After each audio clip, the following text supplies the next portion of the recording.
From our hotel in Kenmara, we're headed north to Killarney National Park. It was the first national park in Ireland, established in 1932. At the core of the park are the Lakes of Killarney, 3 interconnected lakes. The largest is Lough Leane, or the Upper Lake, then Muckross Lake, or the Middle Lake, and the smallest, the Upper Lake. We're at Ross Castle to start this adventure. Ross Castle is a 15th century tower house and keep. It's the ancestral home of the chiefs of the Clan O'Donoghue. The castle was among the last to surrender to Oliver Cromwell's troops during the Irish Confederate Wars. An interesting feature of the castle are the overhanging machicolations at the top of the tower. They allow defenders to drop stones or boiling oil on their attackers.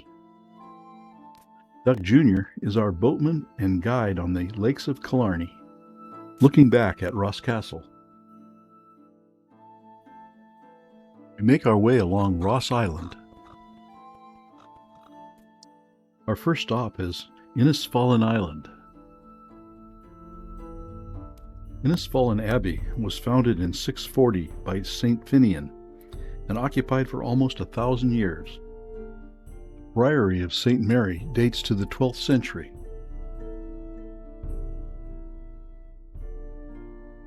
The oratory, with a Romanesque doorway, also dates from the 12th century. Then it's time to get back to the boat. There's more to see. Duck's father is taking a group of cyclists through the lakes. They'll cycle the Gap of Dunloe. This plaque memorializes a boating accident in June 1909. A large rowboat carrying 5 American and 4 English tourists and 4 Irish boatmen was swamped in a sudden gale. All drowned except 2 of the boatmen. 2 of the Americans were from Tacoma, Washington, not far from where we live. You probably noticed the bones. No, they're not one of the victims. They belong to a road-killed deer. The rangers use this rock as a feeding station for white-tailed eagles, part of a successful program to reintroduce the eagles to Ireland. The Brechin Bridge spans the channel between Lough Leane and Muckross Lake. We take a rest stop at Dennis Cottage, which dates back to the 1700s.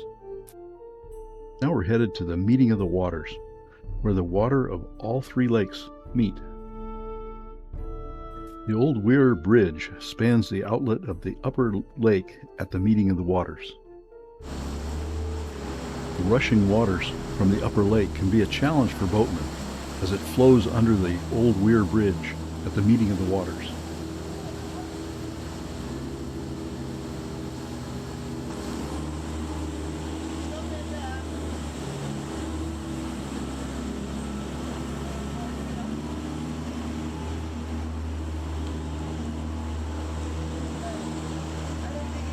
We continue up the outlet of the upper lake.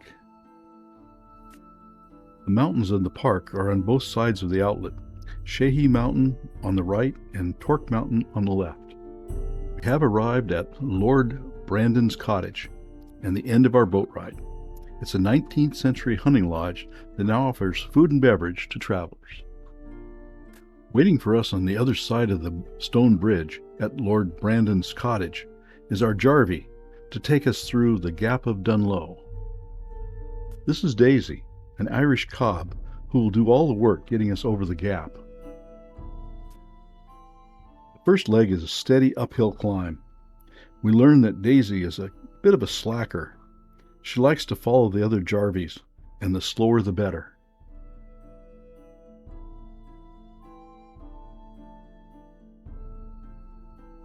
Knocknappista, at 3,241 feet, is the 4th highest mountain in Ireland.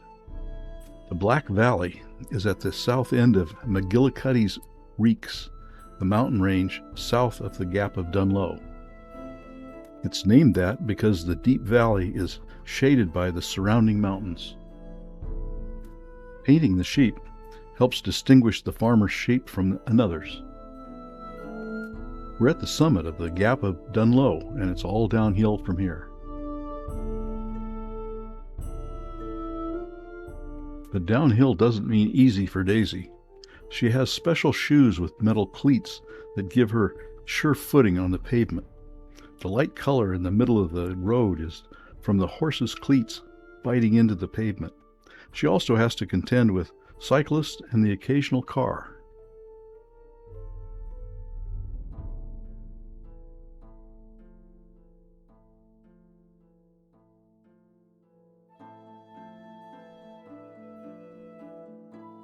The Gap of Dunloe is a popular tourist destination, known for its picturesque lakes and twisting roads.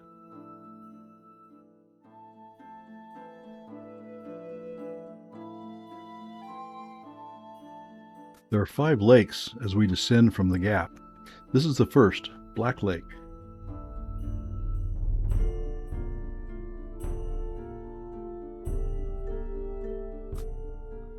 This is Auger Lake in the Gap of Dunloe. As we get close to the end of this adventure, our driver takes our picture at the iconic viewpoint with Auger Lake and the Gap of Dunloe in the background. We have arrived at Kate Kearney's cottage, and John is there to meet us, and we have lunch. Then we have some road time to get us to Ashford Castle in the north of County Galway.